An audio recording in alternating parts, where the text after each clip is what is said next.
मारुति, तुम्हारे हनु पर प्रहार हुआ था, अतः आज से तुम इस संसार में हनुमान के नाम से विख्यात होगे।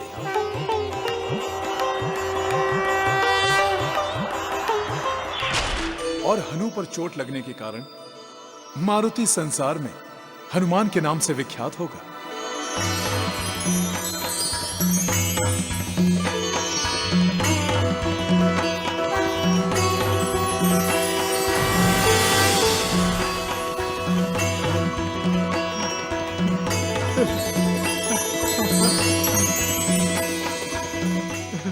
मेरे मारुति को देवताओं ने आशीर्वाद दिया है।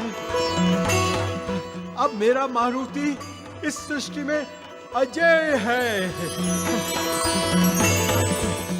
अब मेरा मारुति हनुमान के नाम से जाना जाएगा। हनुमान, हनुमान, हनुमान, प्रभु हनुमान के नाम से जाने जाएंगे।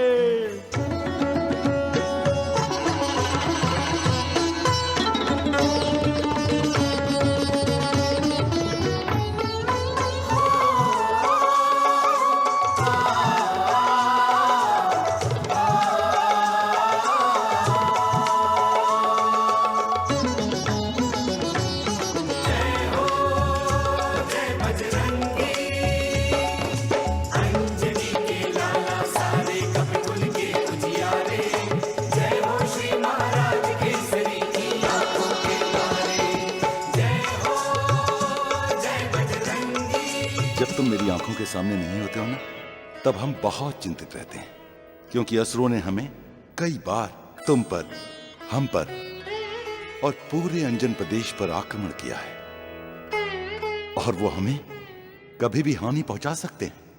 पिताजी, मुझे कुछ नहीं होगा, क्योंकि आपका और माँ का प्रेम है मेरे साथ।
हमारी आरती क्यों उतार रहे हैं?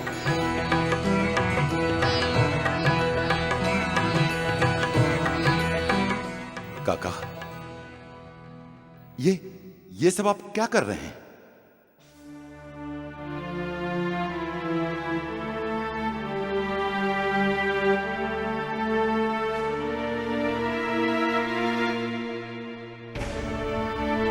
केसरी पुत्र, आज मेरा मन मारुति पर बहुत ही प्रसन्न है। इसलिए मेरा मन कर रहा था कि मारुति के लिए कुछ करें, किंतु क्या करें ये समझ नहीं पा रहा था। फिर मेरे मन ने कहा क्यों ना आरती ही कर लें।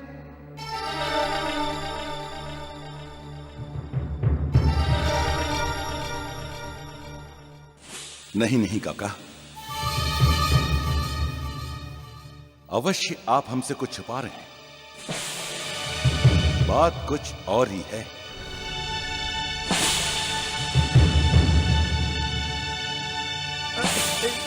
क्या क्या बात हो सकती है? और मुझे तुमसे छुपाने की क्या आवश्यकता हो सकती है?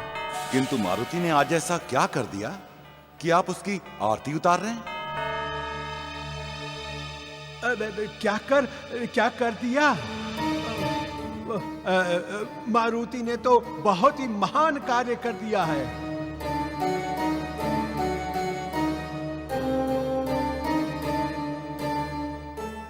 वो आकाश में उड़ना सीख गया। इसलिए पुत्र, हमें मारुति का अभिनंदन करना चाहिए। पुत्र, यदि बच्चा कोई महान कार्य करे तो उसका अभिनंदन करना ही चाहिए।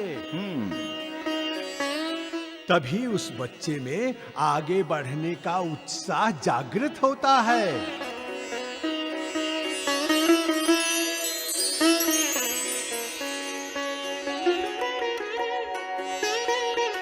महाबली काका, आप ठीक कह रहे हैं।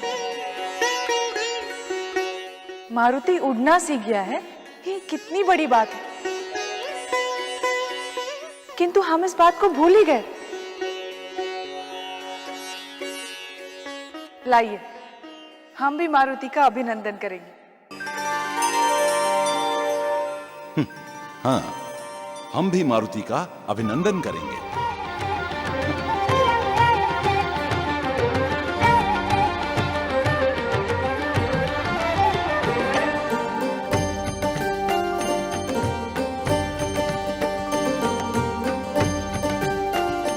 कल तक कोई हमसे बात नहीं कर रहा था और आज काका के कारण हमारी आरती की जा रही है।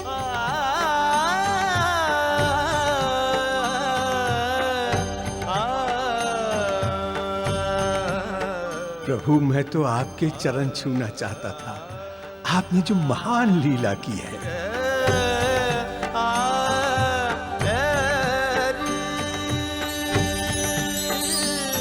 सभी देवों ने आपको शक्तियां दी, वो किसी को नहीं पता, किंतु मुझे सब पता चल गया है।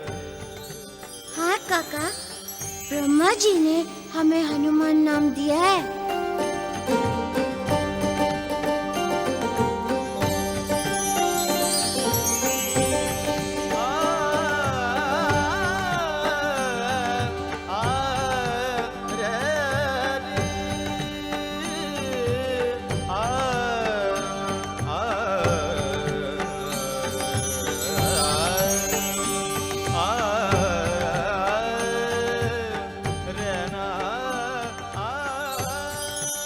प्रणाम महारानी जी। आपने नगर की जिन महिलाओं को बुलाया था वो आ गई हैं। आप चलिए, मैं आती हूँ। जी महारानी जी।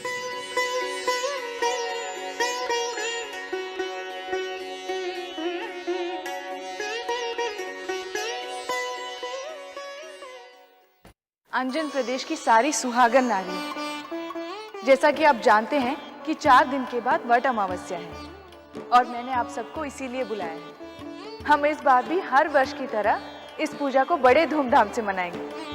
वट वृक्ष की पूजा करने से हमारे सौभाग्य में वृद्धि होती है और हमारे पति पर आने वाले संकट समाप्त हो जाते हैं।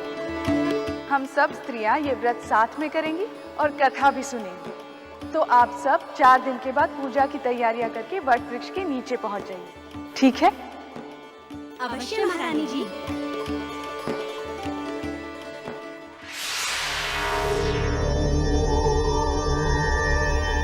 अंजना, तुम इस वट पूजा व्रत के लिए अति प्रसन्न हो, किंतु इस बार तुम ये व्रत नहीं कर पाओगे, क्योंकि 3 दिन पश्चात तुम्हें ये शरीर, ये संसार छोड़कर इस कुबेर के अलकापुरी में वापस आना होगा। तुम्हें स्मरण है कि तुम पिछले जन्म में हमारी अप्सरा पुंजिक स्थला थी।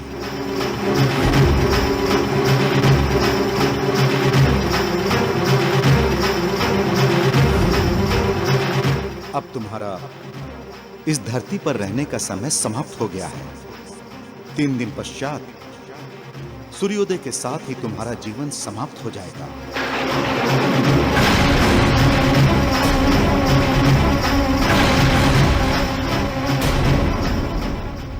देवी, आप ये किस पूजा की बात कर रही थी? लीजिए, आप भी भूल गए। 4 दिन के बाद वट पूजा है। ओह, मैं तो भूल ही गया था। हम चाहते हैं कि इस बार इस व्रत को सभी बड़े उत्साह से मनाएं और आपको तो विशेष व्यवस्था करनी होगी। अवश्य महारानी जी।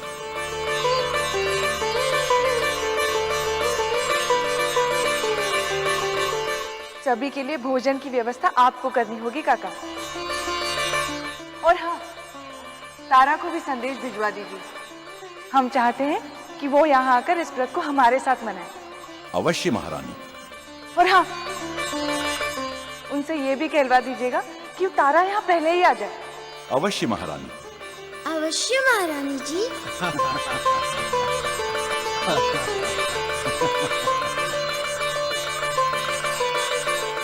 माँ, आपने तो सबको काम बांट दिए, मैं क्या करूँगा? मुझे भी कुछ काम बता दो। हाँ, सारे काम तो बढ़ गए। हाँ, एक काम है जो तुम कर सकते हो। वट वृक्ष को सजाने का कार्य तुम्हारा होगा। हाँ मारुति, ये काम तुम्हें ही करना होगा। काका, किष्किंधा में बाली को इसी समय समाचार भिजवा दीजिए ताकि उसे कल सुबह होने से पहले समाचार मिल जाए। अवश्य पुत्र केसरी, अवश्य।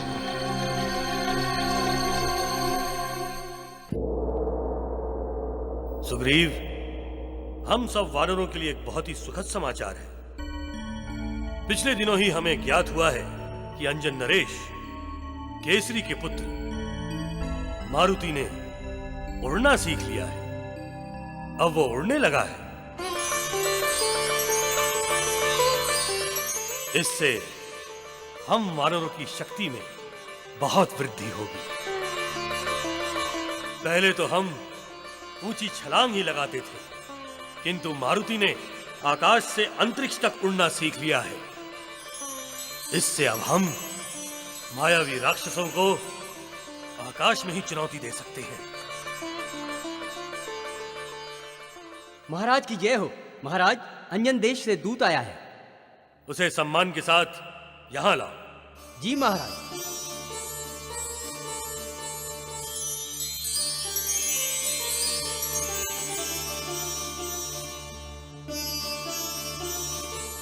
प्रणाम महाराज। हमारे मित्र केसरी के संदेशवाहक तुम्हारा किष्किंधा में स्वागत है। बताओ, हमारे मित्र ने हमारे लिए क्या समाचार भेजा है? किष्किंधा नरेश, महाराज बाली को सप्रेम प्रणाम। महाराज को विदित हो कि अंजन प्रदेश में इस वर्ष वट अमावस्या पर विशेष पूजा का आयोजन किया जा रहा है।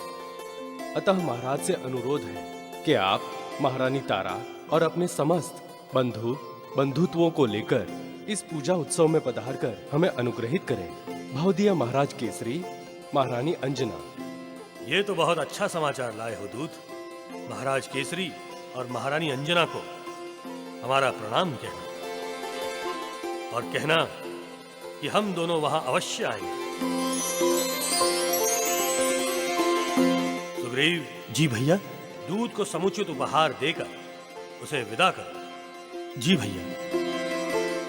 प्रणाम महाराज।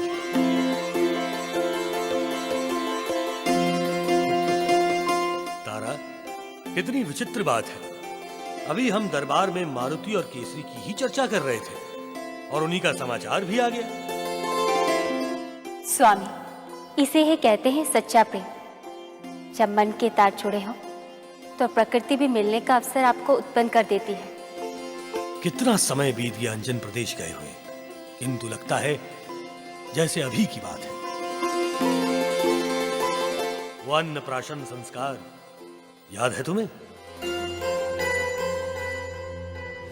लो तारा, अन्नप्राशन शुरू करो।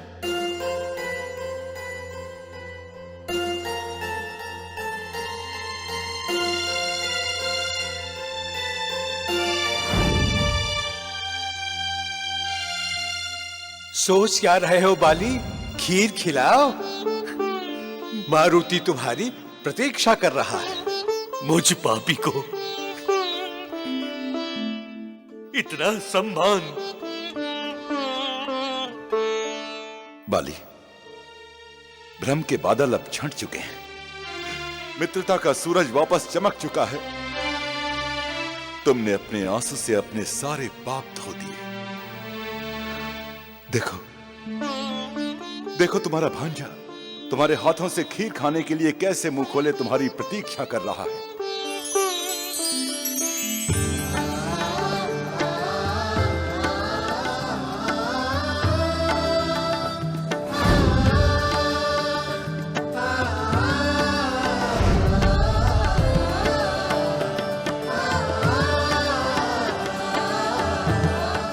क्या हुआ मारुति? क्या कहना चाहते हो अपनी मौसी को? हाँ?